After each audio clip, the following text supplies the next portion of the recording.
My name is Jason Anderson, and I'm the new lead programmer for Canada for the festival. I'm very excited about because I get to do things like present a kick-ass hockey movie. That's also very exciting. It's perfect for the job. I'll tell you more about that in a moment. But yes, it is my great honor to welcome you to the world premiere of YoungBlood by Dr. Davis. And the film is presented in our Centerpiece section, which is the festival showcase for internationally recognized films that claim titles from other festivals around the globe and highly anticipated premieres from Canadian and international talents. And this is certainly one of them. First of all, some thank yous from me. A sincere say we were very, very proud to have invested in the film you're about to see this afternoon. Financing and making a film is hard, and this one faces some real challenges, not the least of which was the very untimely passing of our friend Charles Officer. But the team was strong. Yeah, let's see what it is. Team was strong, team was... That gorgeous? Thank you. And we really couldn't be more excited to be able to share YoungBlood here at TIFF50. His past films include the festival selections Giants of Africa and Black Ice, which won the People's Choice Award for Documentary 2022. And this new film is a labor of love in just about every conceivable way. What this team has made is anything but your average hockey movie. That's thanks to its intelligence, its thoughtfulness, its depth, but it does still have some really solid soccer and hockey action. So I think it's kind of all the pieces it needs. And we're very happy to have so much of the team with us today. But first of all, I'd love to introduce Director Peter Davis.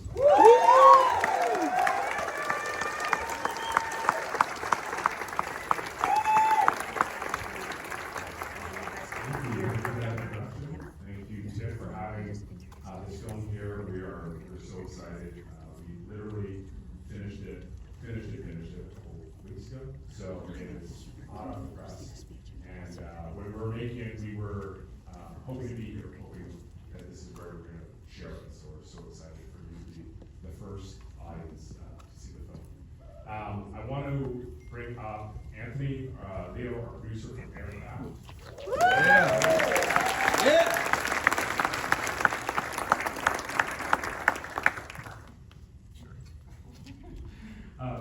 Good afternoon, everybody. Thank you so much for joining us here.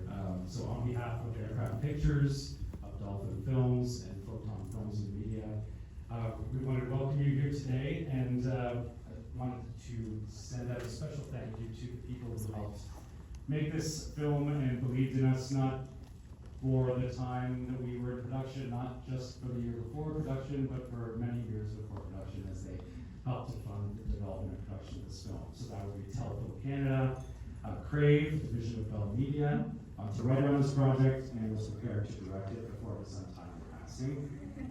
This world premiere today represents the fulfillment of a promise that our team made to Charles and his memory. And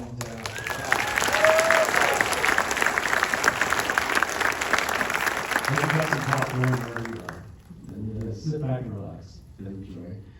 And secondly, to Hubert Davis, you took on a gargantuan task, and you inspired me and everyone on set, everyone on post, at every stage of this production, with your passion, with your energy, and your quiet leadership. So thank you very much.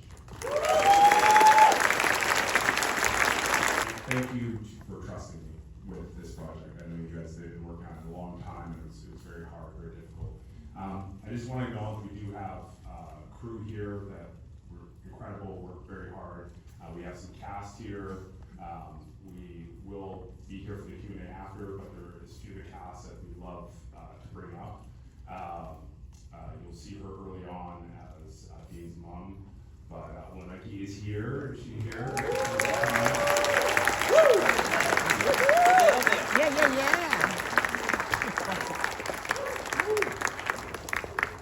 And then I'd also love to bring up our captain of the team, Captain Quebec, as he was called. An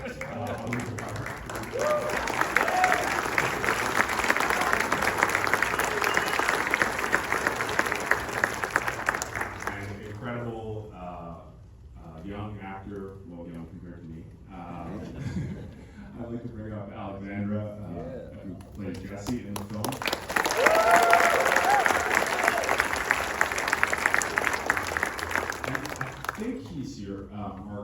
fearless coach, Sean Doyle. Is he here?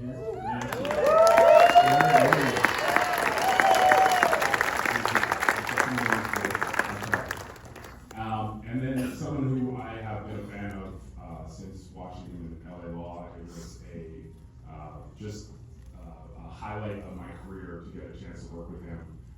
The incredible Blair Underwood.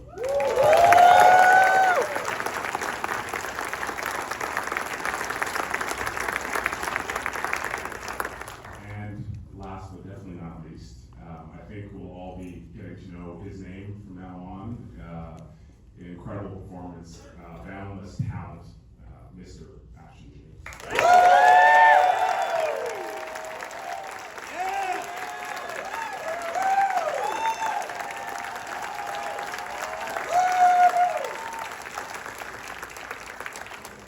So we'll be around for the Q&A after. Thank you so much. Enjoy. Charles, this is for you.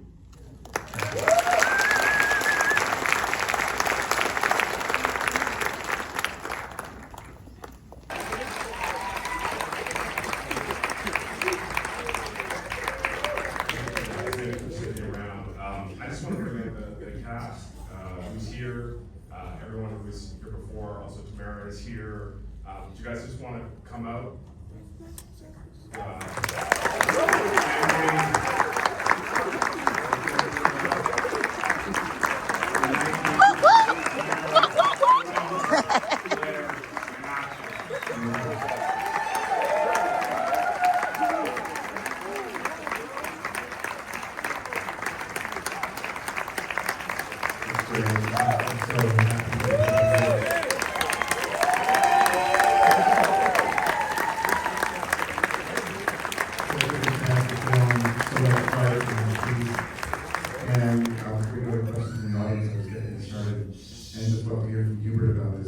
This opportunity, this challenge, sort of coming into the space of this film, kind of continuing Charles' work and so honoring Charles with this film. You talk about the beginnings for you. Yeah, I had heard Charles had talked about this project for quite a long time. He grew up as a hockey player at a high level, so this was a real passion project for him. And then when he got sick, and then when he unfortunately passed, I assumed that the project was done, and so when the producers, Anthony and Andrew, approached me and said, we want to finish it in his honor, I read the script, and I just felt like, I had to do it, but I could see in what he was working on, what he was trying to say, and I think that's, as a director, you have to take that over yourself and apply your own personal vision and story and all that to it, but I knew where he was going, so I felt like I had a path, to take. What's amazing how much the film, ultimately sort of is a companion, a harmony with Black Ice and some of the stories that emerged from Black Ice. I mean, did you really feel like this was, a story for you as well because of the experience of that film? Yeah, absolutely. I think Black Ice was, I just learned so many stories about Black hockey players' experiences, what they went through, what they struggled with, hockey culture in general, what it was like for them. And so a lot of those interviews and those conversations are kind of infused into the script and into the story. And I gotta say, it's such an incredible cast. Ashton, what Ashton was able to do with this film is amazing.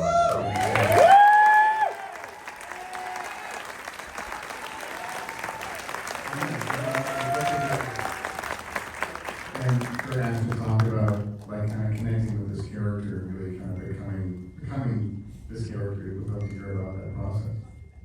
Becoming the character? He's done it for the camera, yeah. I don't think I know how to answer that. I don't know. I trained a lot. Unfortunately, because Charles passed, originally I was supposed to train for 3 months. And back then I was like 140 soaking wet, so it didn't work. But then I got to train a lot at Intech High Performance. I think some of them are here. Becky, Daryl, Tara, are you here? I guess I'm not here. But yeah, I think I had a conversation with Charles once, and he told me early on, he's like, I know you can act, but I really want you to embody being an athlete. And I think that was the end. He was chasing his dream of making it to the NHL.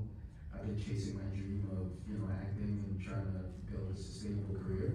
So I think that was probably the end in trying to like mesh those two and, convey some sort of hope in that way.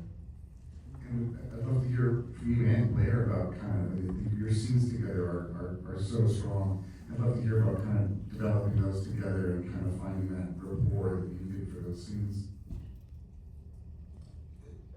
That's my question? I don't know, man, when Blair and I met, it was really lovely. As a young actor, I've always been searching for people to allow me to dig deeper into my work. And I remember our first scene, he looked into my eyes and I was like, oh shit. The first two weeks we were shooting, Dean was beating everybody up and I was walking around the set feeling like the best guy ever. And then immediately he came and he's like, is that how to touch you at a fight? And I was like, oh shit. That's when I felt I felt very small. And I was like, oh, I think that will work for Dean being treated by his pops in those ways. So Blair was just the best ever.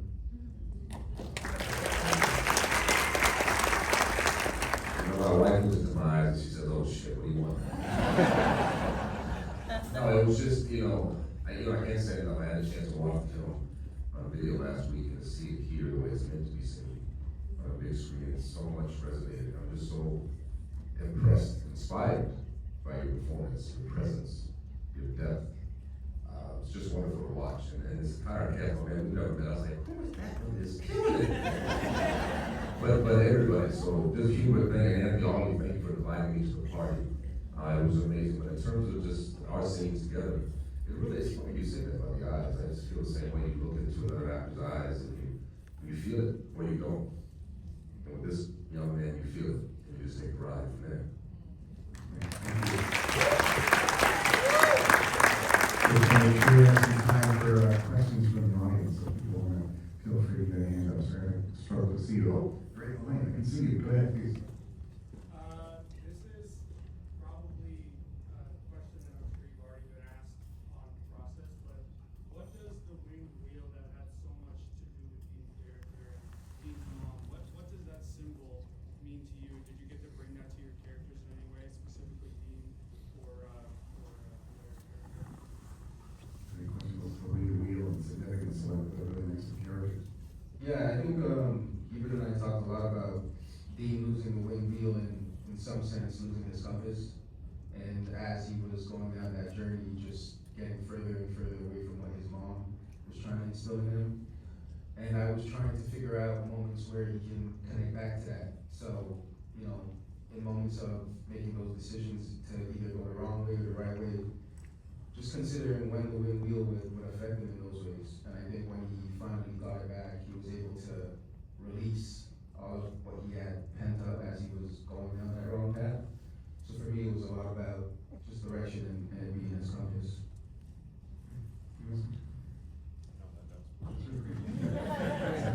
Other questions, feel free. Oh, I see. Great, thank you. I guess this is a general question for the actors and their interpretation of the movie. What do you guys think was the message of the movie? Like, was it about masculinity? Was it about chasing someone's dreams? It's about overcoming trauma. What are your opinions?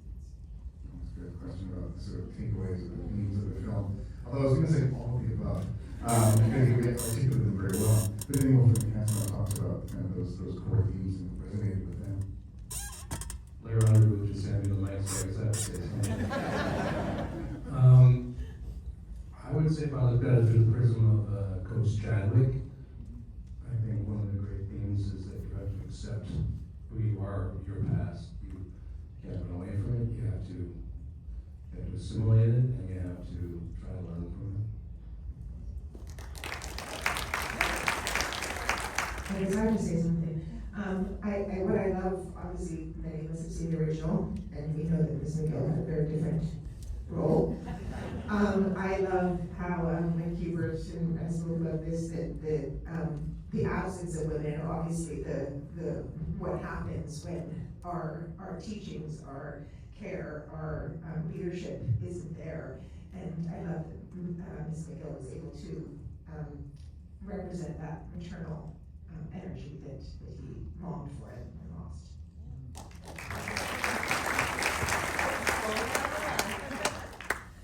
What she said?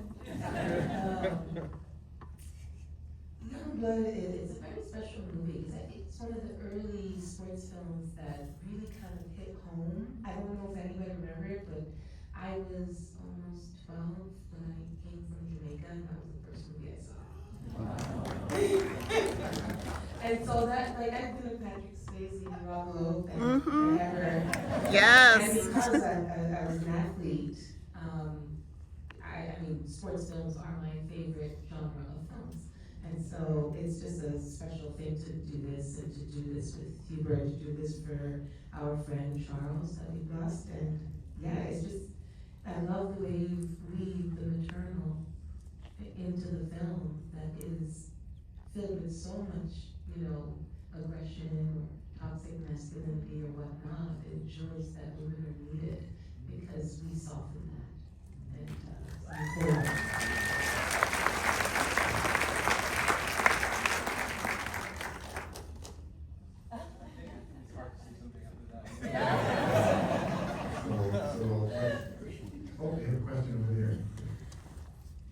This film was lovely. I remember the beginning, the first one, but to have Black men in this role, in these roles, and to see a father telling his son to fight, and a white coach telling I'm not a sports person, telling his sports kid not to fight. What were the discussions about race and how men handle in sports the challenges of racism that come up, and having these two varying ways of dealing with this systemic problem? What were the conversations in rehearsal around that? People in here just about conversations that the filmmakers about race and racism and manhood, and it's just, there's so much there for sure. Yeah, that was one thing that we really, in those early conversations, with Ashton, with Blair, that we talked about quite a bit, about how, things could get perceived, I guess, and they talked about this idea of this kind of trope of playing, you know, Ashton talked about not wanting to play the angry Black, you know, kid, and then Blair was like, I had the same thing with Blaine, you know, like, I didn't want to play that as a certain kind of like, trope. And so, that's the nuance within the characters that we had to kind of play with and find, so it didn't feel like it was, one note. And that it was very much, the heart of the story is the father and son relationship. And, that was another thing, I think, with our coach role, in no way was, you know, we really steered away from, he wasn't a father figure in any way, you know, for him, it was more a relationship, and it was a relationship, and I think that was a relationship of trust, you know, and how he saw other coaches, how he was dealt with in the past of being a Black player, and trying to figure out his way around now with this new coach. So there's a lot of subtlety in there, you know, that I think you're talking about picking up on. Yeah.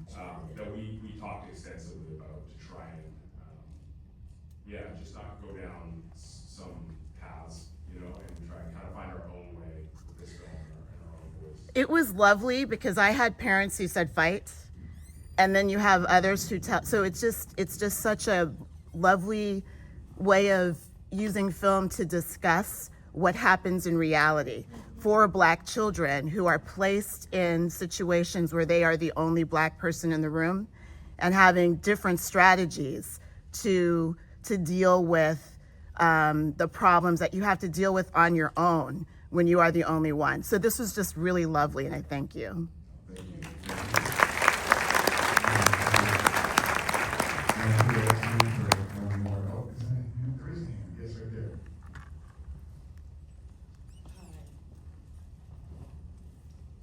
I know my brother Charles, officer, is so proud of you, Hubert.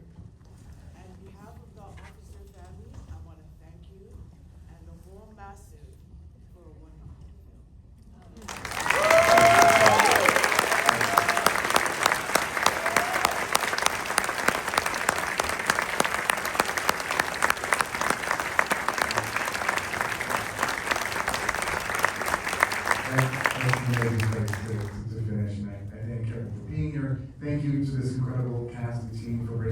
film, we're thinking